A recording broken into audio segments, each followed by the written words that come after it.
Inilah keadilan Islam. Akhirnya Yahudi kata, okey lagi ni. Sebenarnya aku jumpa benda, aku tak tahu siapa punya. Dia pulang balik kepada Sayyidina Ali. Okay. Poin yang nak tunjuk kat sini apa? Konsep keadilan, dia mengatasi apa? Mengatasi apa? Mengatasi status seseorang. Orang medik, dia dididik apa? Mercy beyond justice. Hakim, tak. Justice beyond mercy. Doktor, dekat A&E, mari perogol bersiri, mari orang baru merompak rumah orang, bunuh satu rumah dan sebagainya, datang dekat dia, as a doctor, medical doctor, dia kena treat the patient. Dia kena kasih selamat. Sebab apa? Itu berdasarkan Hippocrates Oath yang dia buat. Dia tak boleh bias. Jadi, pada seorang doktor, mercy beyond justice. Hakim, justice beyond mercy. Datang orang pergi dekat mahkamah, saya sakit perut dah ni, saya sakit gini, tolonglah ringankan. Tak. Itu kau punya pasal lah. Hukuman tetap jatuh hukuman. Kan? Okey. Jadi konsep ihsan sebagai pelengkap keadilan. Okay. Dan bila sebut tentang ihsan berlaku pada setiap makhluk Allah SWT. Bila semalam yang dibincang geng Made in Europe tu itu menegakkan konsep ihsan. Yang saya bincang tentang membela nasib OKU. Itu ihsan. Kita perjuangkan education untuk golongan yang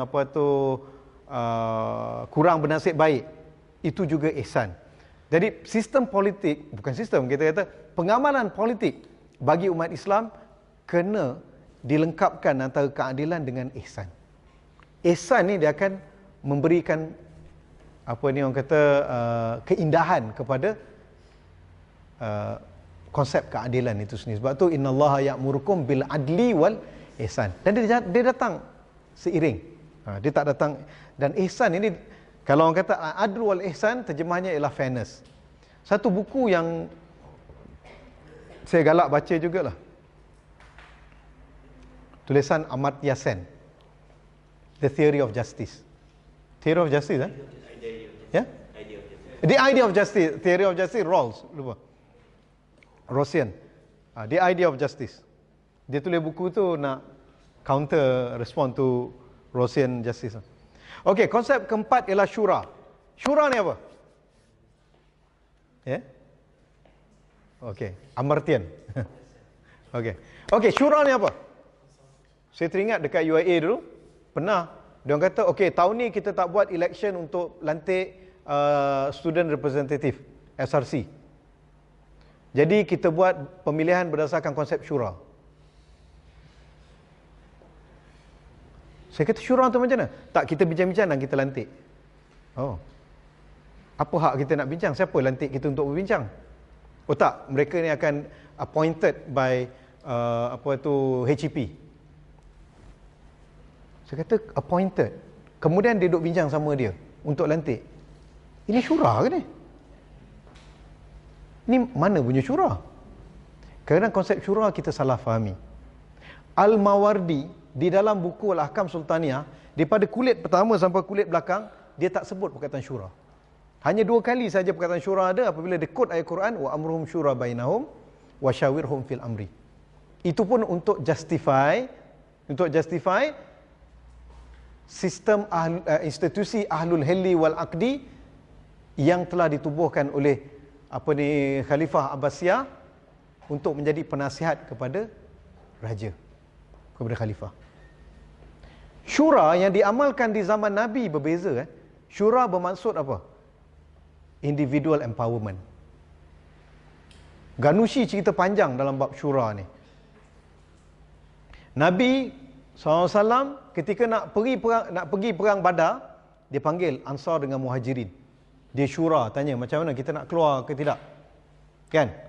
Jadi sahabat Nabi kata, apa? Kalaulah pengikut Nabi Musa mengatakan kepada Nabi Musa, "Idhab anta wa rabbuka faqatila," tidak. "Innaha huna qaidun." Tapi kata Ansar dan Muhajirin, tapi kami tidak. Idhab wa nahnu ma'aka ya Rasulullah. Pergilah berperang dan kami bersama. Okey, Nabi tanya, dalam perang Uhud, okey, dalam perang Badar ingat, bila dia pilih ke atas bukit, ada sahabat yang koreksi dia. Itu syura. Perang Uhud, Nabi punya idea ialah dia nak berperang kat dalam Madinah. Tunggu orang Quraisy masuk Madinah, dia orang daripada atas bangunan, kasi tembak. Kan? Tetapi majoriti sahabat, terutama orang-orang muda macam kita, nak pergi kat luar juga. Sebab masa perang Badar, dia tak dapat ikut. Nak pergi perang kat luar Madinah. Nabi terpaksa tunduk dengan pendapat majoriti. Nabi tau. Bukan ketua kampung. Bukan JKKKK kan. Nabi. Tetapi dalam kes macam gini, dalam kes yang bukan wahyu, kes bukan tasyri'i, Nabi ikut pendapat syura. Majoriti. Ketika dalam perang Khandaq begitu juga. Bila datang tentera Quraisy, kabilah-kabilah Arab musyrik, Yahudi pun yang betray Nabi kan, join group ni dipanggil Ahzab. Ahzab ni parties, alliance kan. Nabi ajak sahabat bincang macam mana kita nak buat. Itu syura. Okey. Tetapi ada benda yang qat'i, Nabi tak buat syura.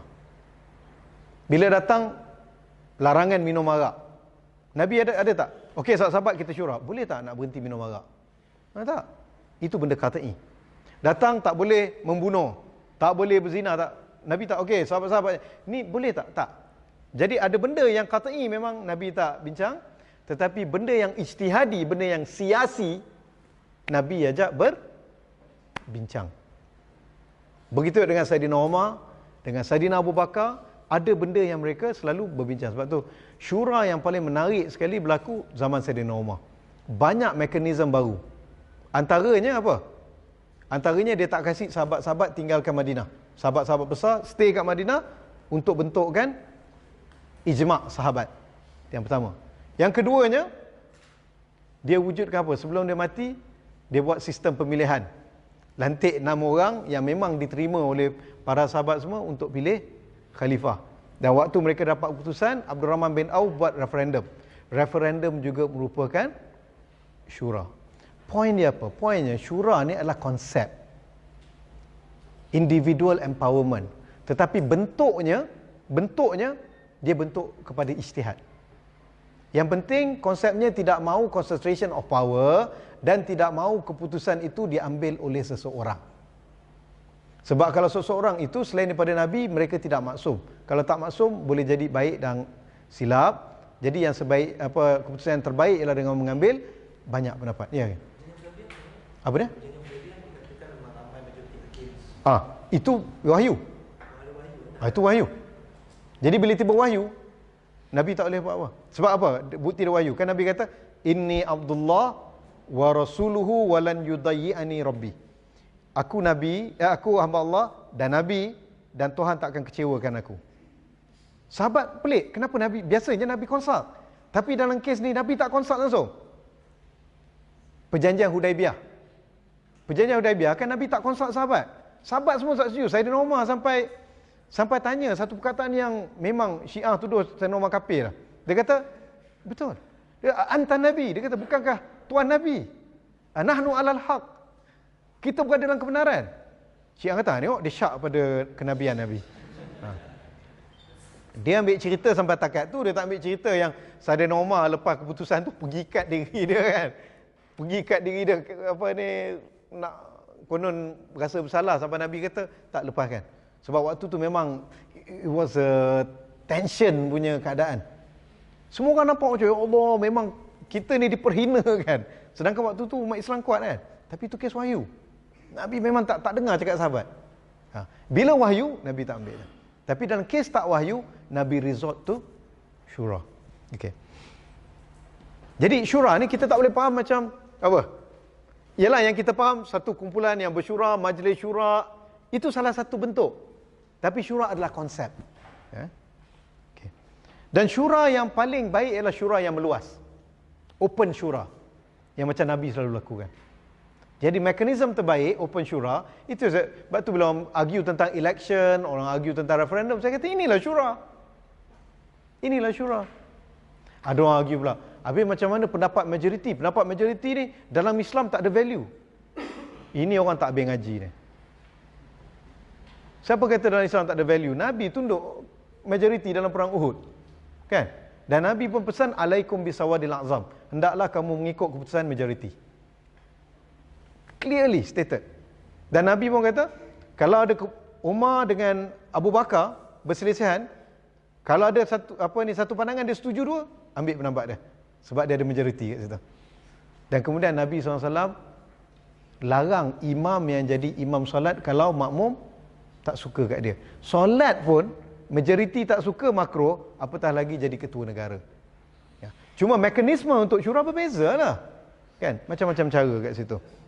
Ya. Yeah.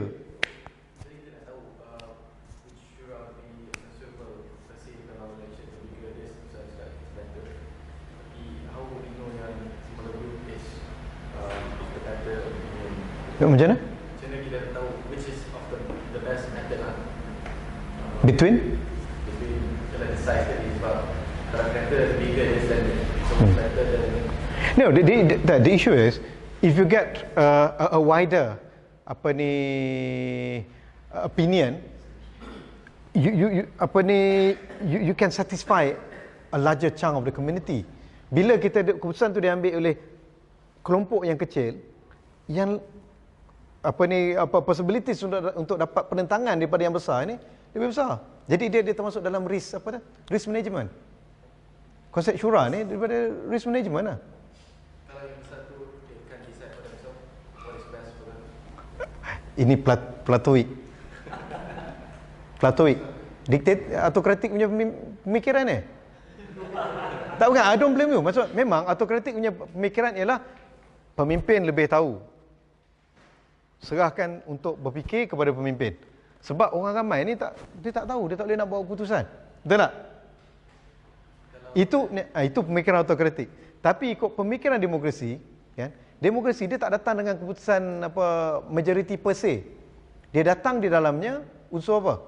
Freedom of speech, freedom of expression, freedom of politics. Idea itu kena diperbincangkan. Dan satu lagi, when we talk about democratic politics, it come together with educational system. Sebab tu kita, yalah, betul lah, orang tak boleh nak buat keputusan, tapi kalau mereka mendapat maklumat yang lengkap, itu membantu mereka nak keputusan. Kita tak boleh pandang rendah lah setiap orang. Kan? Sekarang ni isunya, macam kat Malaysia orang kata, tengoklah yang berlaku ni, dah sampai berapa puluh tahun pun, duk lantik orang macam ni. Inilah Makcik Felda lah, Makcik gini. Jangan blame Makcik Felda semua. Dia tak dapat maklumat betul. Bagi maklumat betul. Bagi choice to everybody to appear on the mainstream media. Then you look how they make the decision. Saya pernah tulis sebelum pilihan raya tentang isu ni. Saya kata peranan intelektual adalah untuk mendidik masyarakat. Dan satu lagi, intelektual tak boleh mendidik masyarakat tanpa dua mekanisme utama. Kebebasan akademik dan juga kebebasan bersuara, kebebasan media. Kalau tidak ada kebebasan media, itu bukan demokrasi. Dia panggil pseudo-demokrasi. Demokrasi separuh masa. Bagaimana majoriti nak ambil keputusan kalau dia tak tahu? Contoh ginilah. Katakanlah, kalau saya, orang tua kamu, saya kata, okey, esok kamu akan menikah dengan si nama Radin bin Parjo. Kamu kata, Bapa nak apa? Tak nak kau setuju. Saya nak setuju macam mana? Saya tak pernah tengok, tak pernah kenal Radin bin Parjo ni macam mana orang ni kan.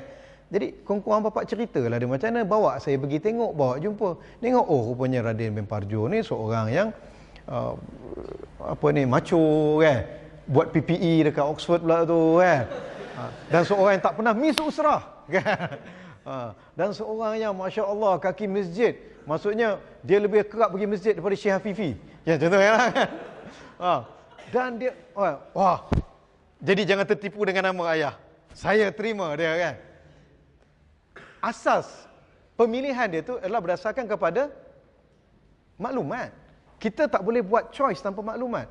Syura adalah mekanisme, termasuk dalam mekanisme syura ialah sufficient information. Membuat keputusan dalam kejahilan, dalam jual beli pun, dalam muamalat maliyah, boleh guna terus. Muamalat maliyah, berjual beli benda yang dipanggil mahalul akad, benda yang kita nak beli tu, kalau kita jahil tentang dia, kita tak ada knowledge, pembelian tak laku. Tak laku. Okey, Musab kata, Musab jual lah dekat saya kereta dengan harga £5,000. Kata, Musab, kereta apa? Kan? Tak kereta lah. No, I have to know kereta apa. Okey. Kereta Mercedes. Okey. So, C series. Okey. Tak, saya nak tengok macam mana keretanya dulu. Nak test drive. Baru boleh saya buat keputusan. Kalau dia main jual kata, oh saya ada kereta gini-gini, jual tu tak laku. Begitu juga dalam buat keputusan. Kan? Rakyat kalau tak ada maklumat yang lengkap, dia buat keputusan tu tak laku. Sepatutnya. Sebab tu dipanggil pseudo demokrasi. Sebab tu macam kalau di Mesir dia kata, tengok Al-Sisi akan dilantik menjadi presiden kerana menang pilihan raya 99.999%. Come on. Yang keluar mengundi 12% ya. Kan? Satu. Yang keduanya, orang yang nak mengundi tu dia tak ada maklumat tentang apa yang Sisi buat dan sebagainya. Jadi dipanggil pseudo demokrasi. Jadi keputusan dalam syura nak dibuat, dia kena datang dengan ilm. Sebab tu dalam Quran Allah Taala kata apa? Wala taqfu ma laisa laka bihi ilm. Kau jangan buat keputusan benda yang kau tak ada ilmu. Jadi dia datang dengan tu. Nah, okey. Tapi realistically kalau bagi doktor dia tak mudah pun nak empower everyone dekat public service freedom. So what we say boleh. Macam mana? Kalau dalam kes ni lah contohnya, kalau kita buat referendum satu isu, walaupun kita cuba untuk menggerakkan kepada orang ramai, inilah boleh nak diperkatakan itu, tapi mungkin tak ramai tu. Contohkan kita nak join UDO ke tak nak join UDO, tak ramai orang faham perkara itu. Bagaimana dia orang nak decide?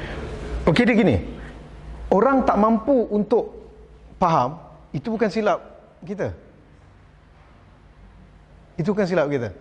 Tetapi tanggungjawab kita ialah untuk memberikan maklumat selengkap mungkin untuk mereka faham. Tapi kalau memang mereka murakbal, tak tahu murakbal. Mana orang Arab tahulah murakbal. Murakbal ni maksudnya apa? Bahlul. Dia memang tak boleh nak faham. Itu bukan tanggungjawab kerajaan untuk bukan kerajaan berdosa kalau dia tak boleh nak faham. Kau tak boleh paksa. Memang ada orang, tak semua orang boleh faham gitu. Tetapi kita lihat dalam kerangka big picture. Big picture kita telah terangkan sebanyak mungkin. Ada orang tak boleh macam gitu, kita tak boleh macamlah kalau kita katakan apa tu sistem pendidikan. Kita dah bagi sistem pendidikan sebaik mungkin, tetapi adalah 2-3 yang murakbal, tak faham. It's not the sin of the it's not the responsibility of the ruler, kan, of the government. Kita tak boleh kata, tengok ada 2 orang budak ni memang dia tak faham belajar, samdul. Macam mana? Memang taklah jadikan manusia tu macam tangan. Ada yang tinggi, ada yang ni, ada yang pendek macam saya. Ni lagi teruklah pendeknya ni. Tak, maksudnya macam jari. Jadi begitu tentang otak mereka, kemampuan. Tetapi tanggungjawab kita ialah untuk memberikan maklumat yang lengkap kepada semua ni. Ya. No, I mean like for example like the whole country nak development project, sebagainya. So banyak unpopular policies yang kita tulis tu, and people know about this. And ada media yang juga take advantage by propaganda dan position government bukan nak support the people. Tapi sebenarnya sebab orang tak faham. Okay. In that case, dia sebenarnya government of the day punya responsibility. Kalau benda tu melibatkan perkara yang diluluskan di kabinet saja, itu keputusan dia, kita dah pilih dia. Dia dah kat situ, dia kena buat. Ya. Saya nak bagi 3 point. Okay. Okay, please. Okay. Tak, itu yang pertama. Ataupun kalau apa dia nak buat tu kena table kat parlimen, itu tanggungjawab. Maksud tak semua orang kena masuk parlimen, tak semua benda kita referendum. Habis duit kerajaan macam tu Jadi, ya. So you're saying that basically bukan semua orang nak kata, walaupun benda tu why Okey. Limited juga lah. Okey gini. Kita jangan ambil literal sangat nanti jadi salafi. Okey. Dia wider choice macam mana tau? Ada benda okeylah referendum, tapi ada benda yang kita representatif kita. Sebab tu konsep yang terbaik ialah representatif demokrasi. Orang yang kita pilih mewakili konstituen kita, mewakili orang teramai untuk buat keputusan bagi kita. Dan di antara mereka pun dia pilih kabinet, dan kabinet itu yang certain responsibilities mereka buat. Yang pertama. Yang keduanya, termasuk dalam syura ialah empowerment of civil society. Tak semua benda tu semua nak buat sekali. Memang takkan berlaku lah. Tetapi yang berlaku ialah ada benda yang diserahkan kepada society, mereka boleh dynamism dalam kerangka yang lebih kecil. Sebab society knows each other. Kan? Dan tak semua benda. Bukan? Kalau boleh jangan semua benda. Benda sikit-sikit je kerajaan yang buat. Yang banyak benda individual dan juga society mereka lebih tahu. Big society. Okey. Itu Ganushi punya idea tau, bukan saya. Okey. Yang saya nak kata 3 poin tadi untuk jawab soalan. Silakan. Pertama, dari segi kata yang kita kata maksud demokrasi itu sendiri lah. Jadi saya rasa dari segi itu Ahmad Yassin, soalan sebut Ahmad Yassin tadi, memang dah bincangkan secara mendalam dalam buku The Idea of Justice tentang maksud demokrasi. Antaranya adalah yang dengan public business, pengurusan. Jadi kalau kita baca buku dia, rasanya boleh jawab kebanyakan soalan tadi lah. Tapi nak twistkan kat sini tak boleh lah banyak sangat. Maksud kedua, apa dari kita sesuaian mekanisme dalam demokrasi itu sendiri. Apakah semua benda boleh buat referendum, kita demokrasi ke apa semua. Contoh macam kita kata kita mewarisi sistem UK yang ada representative demokrasi. Lantik parlimen yang lantik kabinet antara negeri yang semua lah. Yang dikatakan lebih sesuai untuk masyarakat yang antara kurang berpendidikan ataupun berpendidikan menengah lah. Sedangkan kalau macam kat sistem Amerika yang memilih presiden secara langsung semuanya lebih susah untuk masyarakat yang berpendidikan tinggi. Jadi bila negara Filipina mengikut sistem Amerika, ada kongres, ada 4 presiden, 2 dari elected. Jadi masyarakat dia tak berpendidikan tinggi. Jadi di golongan intelektual di Filipina sendiri mengkritik, kata orang tak boleh baca buku nak elect presiden, apa dia tak presiden tak buat apa. Contohnya lah. Tapi dari segi kesesuaian nak sistem mana, mekanisme apa semua tu, yang tu of course kena 3.3, yang ni serahkanlah kepada ahli hal orang yang lebih tahu lah dari segi. Jadi ulama semasa, maksudnya orang yang berpendidikan saya politik macam Nabi katanya mungkin boleh membimbing masyarakat lah untuk memilih apa yang sesuai. Dan benda tu bentuk ijtihadi, berubah dari satu masa ke masa lain. Orang liberal pun boleh cakap orang kasih dia. Okey, thank you Nick, jazakallah. Okey, jadi yang Ganushi ikut dia, konsep syura tu ialah syura yang meluas, demokrasi, masyarakat sivil, pemberdayaan rakyat, citizen empowerment, accountability, murakabah kan, check and balance, dan juga ketulusan. Ini semua termasuk dalam kerangka syura. Government itu being accountable, itu syura.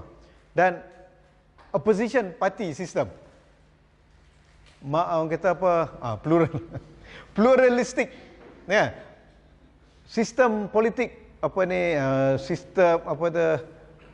sistem pluralistic politik, apa namanya, sistem kepelbagaian parti.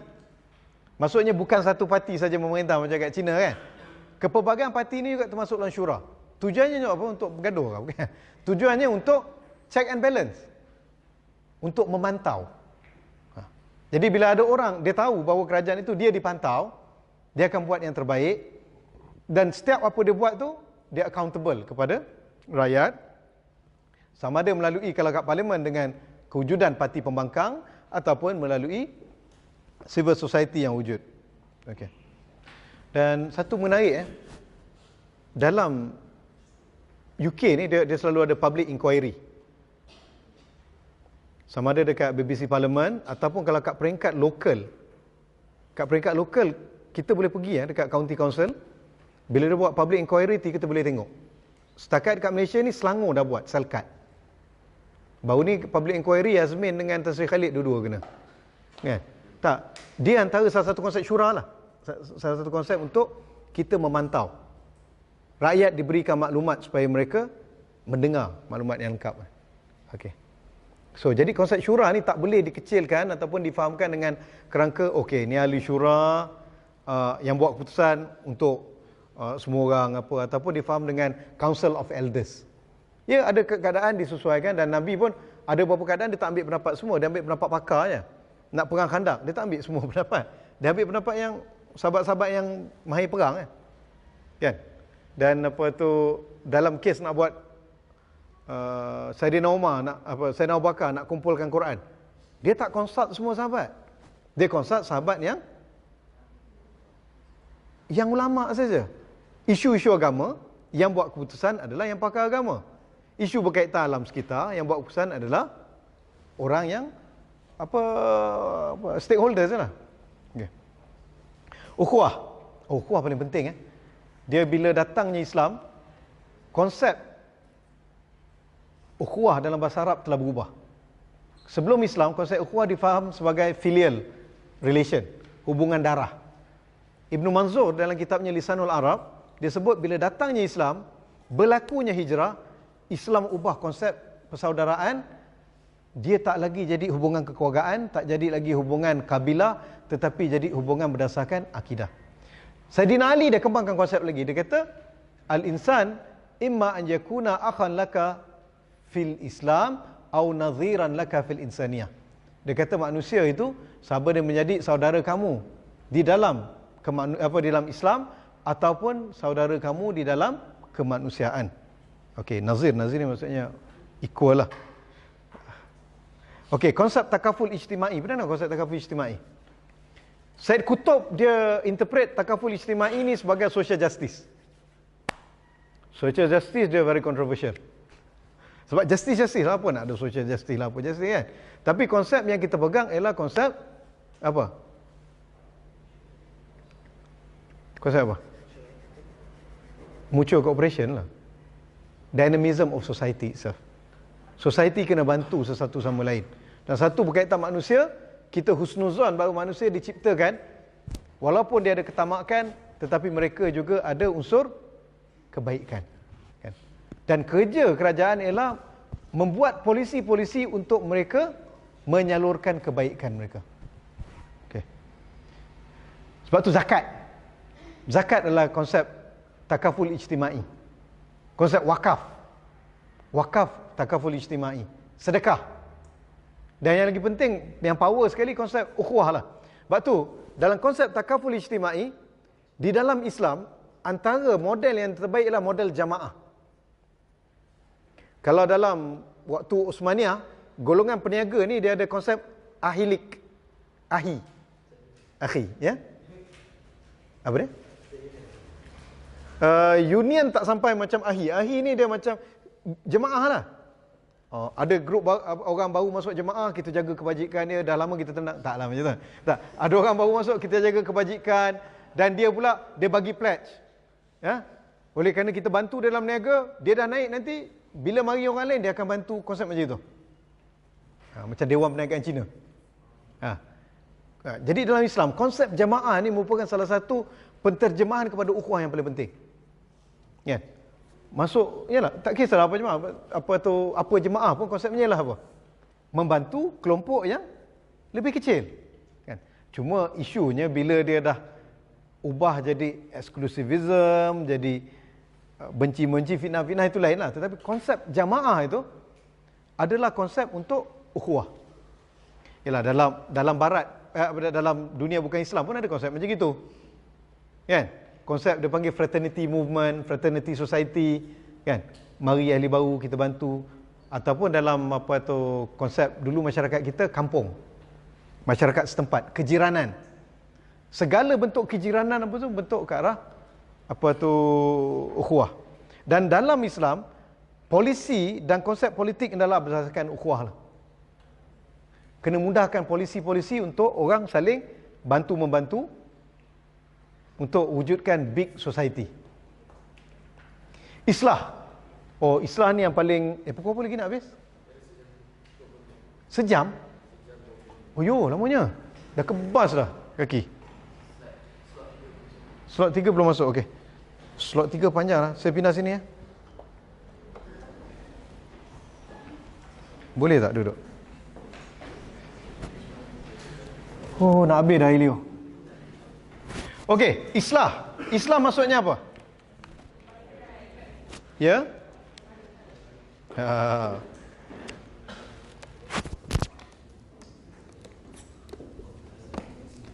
Lawan kepada islah, ifsad, membawa kefasadan, kerosakan. Islah membawa kebaikan. Tetapi islah ada takrifan lain lagi. Dia continuous struggle towards the achievement of ihsan. Sebab nak capai ihsan ni, perfection ni, dia kadang tak boleh, kita tak boleh capai.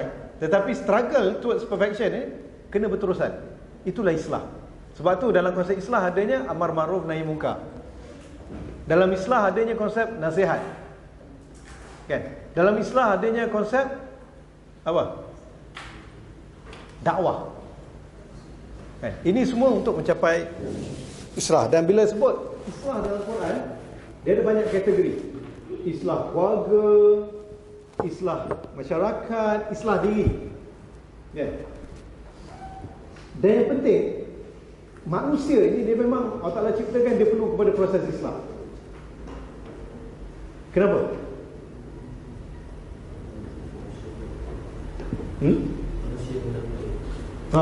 Melayu mudah lupa. Mahathir pun lupa. Dia lupa dia kat China kat mana. Okey. So memang itu tabiat manusia. Itu law of nature-nya. Kalau tak ada islah, hari ni kita tak guna LCD projector. Dulu saya ingat kita guna apa tu? OHP. OHP kan. Saya ingat sebenarnya datang UK tahun 2002, sebulan lepas September 11, time tu buat apa MSM lah. Dia orang panggil, saya bawa sebeban apa dia punya filem tu. Guna OHP. Tapi konsep islah, dia sentiasa nak innovate, sentiasa nak dapat baik, dapatlah. Ini pun besar, biasa orang buat kecil je. Laptop, the first computer besar macam bilik ni kan. Kemudian jadi kecil. Saya ingat tahun 87 itu jam first time saya tengok komputer dalam hidup saya. First time bukan tengok, rasa komputer dekat kelab komputer sekolah lah, English College. Sini ada Maktab Sultan Abu Bakar. Isi JB, ada orang dari JB tak? Tak ada. Budak isi tak cerdik kot, tak sampai UK. Tak apa, budak isi tak join benda-benda macam ni. Dia join parti. Tak, budak isi ramai terror tau. Sultan Johor, Menteri Besar Johor, Bakal Menteri Besar Johor kan. Siapa dia?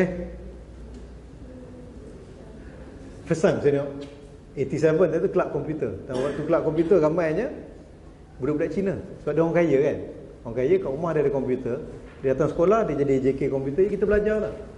Kita time tu bukan setakat komputer, nak beli game watch pun duit tak ada. Orang miskin kan.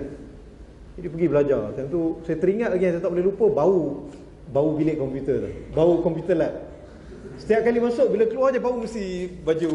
Baju tu bau, tak tu bau material komputer tu. Time tu kita guna Mac tau. Terror isi ni guna Mac. Yalah, among the earliest version kita guna Mac. Jadi itu kalau kita lihat, oleh kerana konsep islah yang merupakan tabiat manusia, sunatullah, maka hari ini kita ada laptop. Kita ada Mac Airbook kan, kecil je. Kita ada tab. Kita ada iPad. Sebab apa? Konsep islah. Nak sentiasa buat yang lebih baik. Begitu juga dalam kehidupan politik. Sebab tu macam kalau dikatakan tadi, ialah peranan intelektual, ialah untuk fikirkan apa yang terbaik untuk masyarakat. dan kena berusaha ke arah tersebut. Peranan orang politik, selepas 4 penggal, dia kena fikirkan 4 penggal seterusnya, 4 tahun, dia kena fikirkan 4 tahun seterusnya untuk yang lebih baik. Tapi kalau dia fikir macam nak kekal lagi 4 tahun kan. Once you step in, kan, fikir macam mana selepas ni nak kena elected lagi. Okay. Tak islah itu. Bila naik kerajaan baru, dia akan fikirkan nak buat lebih baik daripada sebelum ni. Logiknya, kalau mereka buat kurang baik, naik yang lain akan buat lebih baik daripada dia. Itu sepatutnya berlaku. Dan itu yang sepatutnya dalam Islam. Jadi dalam Islam, konsep accountability, murakabah tadi kita, murakabah maksud check and balance. Itu juga konsep Islam. Amar ma'ruf nahi munkar, dalam politik, ekonomi, pendidikan, semuanya kena Islam. Perjuangkan nasib OKU, Islam. Perjuangkan pernah dengar cerita saya dengan penyanyi dangdut kan?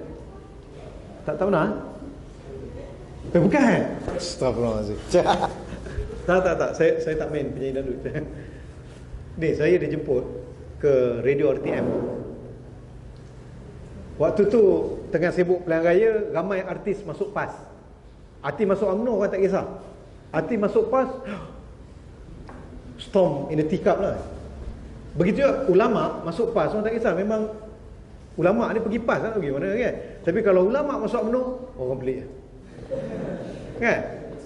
Jadi begitu bila artis masuk UMNO, orang kata biasalah apa, memang kau UMNO kan. Memang ni lah tempat yang kan. Tapi bila artis masuk PAS kan? Jadi mereka buat interview. Saya bersama dengan seorang wakil daripada yang Z Zaidi tu, seniman seniman. Z Zaidi tak boleh datang, dia kirim dia punya orang lah, penyanyi dangdut yang cantik rupawan. Tapi saya tak tahu nama dia sebab saya tak minat dangdut. Yalah gaya dia pakai semua. Jadi dia orang tanya, wajarkah artis berpolitik? Tajuk forum tu. Jadi tanyakan kepada dia, dia tak setuju. Dia kata artis ni, kita peminat ni pelbagai lapisan, pelbagai ni. Bila kita berpolitik, kita dah take side. Bila take side, kita akan kecewakan peminat. Nanti ada yang orang dulu minat kita dah tak minat, dah tak datang kita punya konsert dangdut lagi kan. Dah tak beli kita punya kaset CD lah. Okey. Jadi bila tanya pada saya tanya pada dia, seniman ni kerja dia buat apa? Dia kata kita perjuangkan nasib artis, perjuangkan nasib orang seni yang dipinggirkan dan sebagainya. Oh, saya kata itulah politik. Kita kejut kita itulah politik. Politik ni kita kena faham ada 2 jenis politik. Pertama dia panggil partisan politik, satu lagi dia panggil citizen politik. Partisan ni orang yang duk berebut nak pergi ke apa tu? Nak dapatkan power. Kan?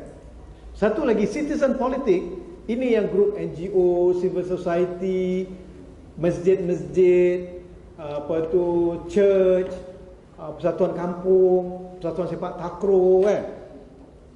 Part of the civil society. Mereka tak fight for power, tetapi they fight for their rights. Dan citizen politik bagi negara-negara maju biasa dia lebih advance. Mereka inilah kumpulan lobby, mereka inilah pressure group. Jadi saya kata seniman ini termasuk dalam pressure group. Ada yang jadi advocacy group, ada jadi think tank kan. Ini semua termasuk dalam citizen politik, politik warga kalau bahasa Melayunya. Tapi ikut pangkalnya berpolitik kan. Jadi Muslim, kita dilahirkan untuk amar ma'ruf nahi munkar, untuk ukhuwah, untuk islah.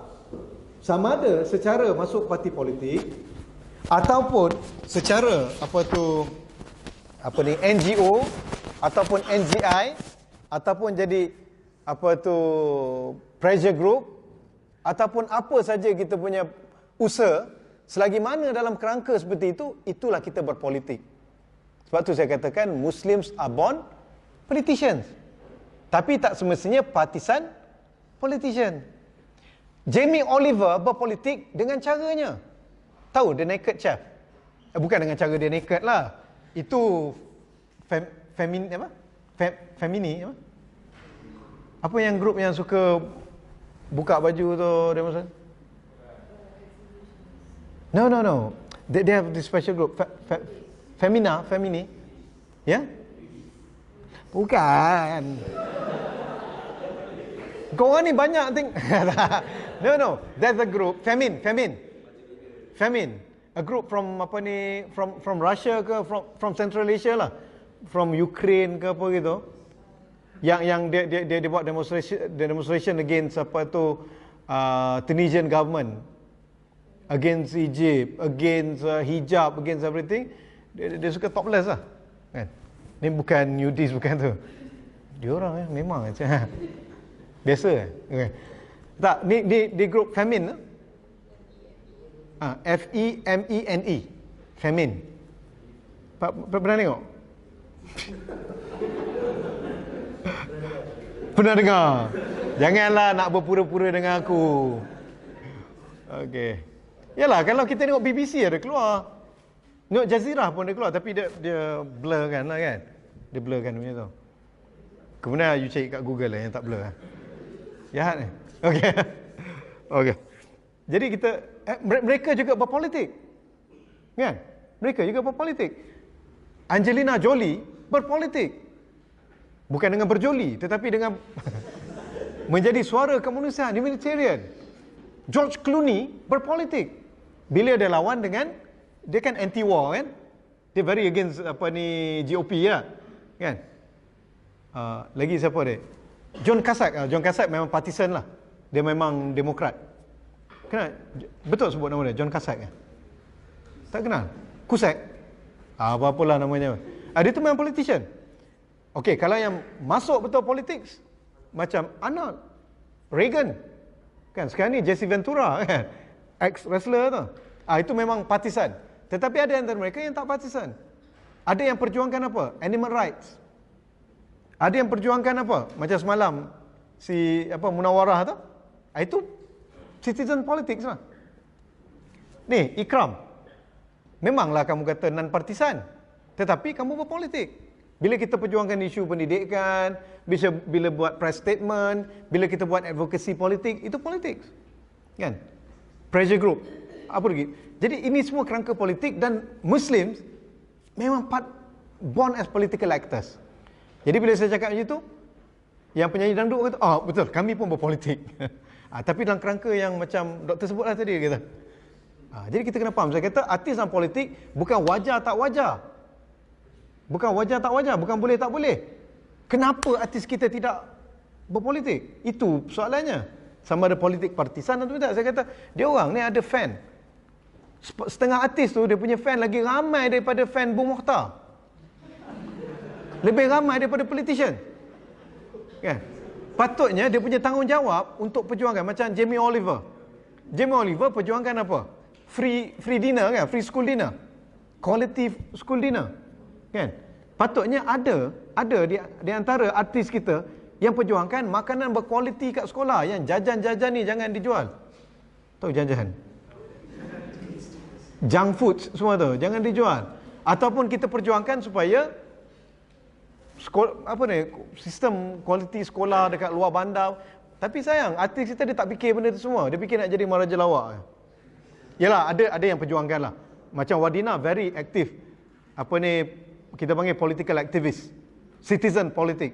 Siapa lagi yang nampak agak ni? Selain pada yang partisan lah. Siapa lagi? Ya? Faizal Tahir, dia perjuangkan isu.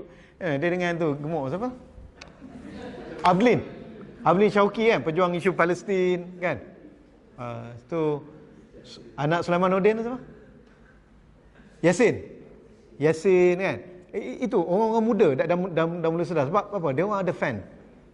Dia ada followers. Bila ada followers, dia kena gunakan peluang tu untuk educate. Ya. Ataupun yang ramailah yang lately ni pakai hijab lah apa semua, penyudah kahwin dengan ustaz jadi bini nombor 2. Okey. Maqasid syariah. Berdakwah.